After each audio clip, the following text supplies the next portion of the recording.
I was talking to my friend last week who's always having car trouble. He has this older BMW that looks great on the outside, but is always breaking down on him.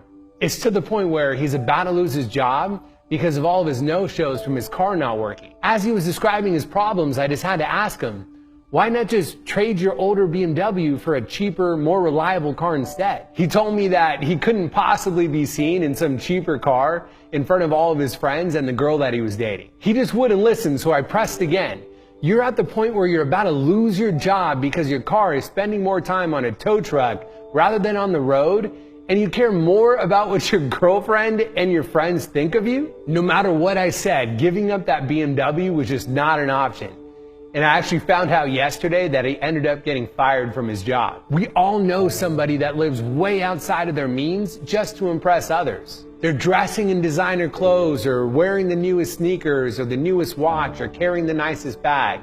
But they're racking up all this credit card debt just to be able to afford these things. I personally know people that are driving around in Lamborghinis, but they're living at home with their mom. Or they're popping bottles in the club every single weekend, but they're behind on their rent.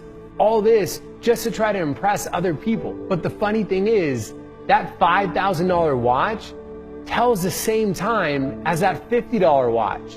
And that $3 million house can make you feel just as lonely as that $300,000 house. Even that Prius can drive you just as far as that BMW can, if not even further. There's this quote from Will Smith that I really love where he says, "Too many people buy things they don't need with money they don't have to impress people they don't even like." And the ironic part is, people that have the most money in the world don't even show it. Mark Zuckerberg drives a $30,000 car. Bill Gates wears a $10 watch. And Warren Buffett still lives in the same house he bought for $31,500 in 1958. Now, I'm not saying there's anything wrong with having nice things, but when it gets in the way of what's actually best for you, that's when it becomes a problem. If you know someone like my friend who's having a hard time with overspending to impress others, here's 3 quick tips of how you can overcome it. Number 1, evaluate your circle.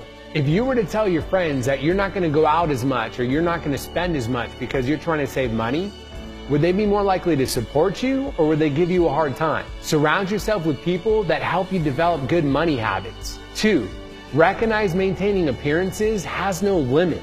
Spending money on maintaining your image has no end. The higher you set the bar, the more costly it becomes to maintain it. You'll keep digging yourself into a deeper and deeper hole, one that you may eventually not be able to get out of. Number 3, recognize people don't care anyway.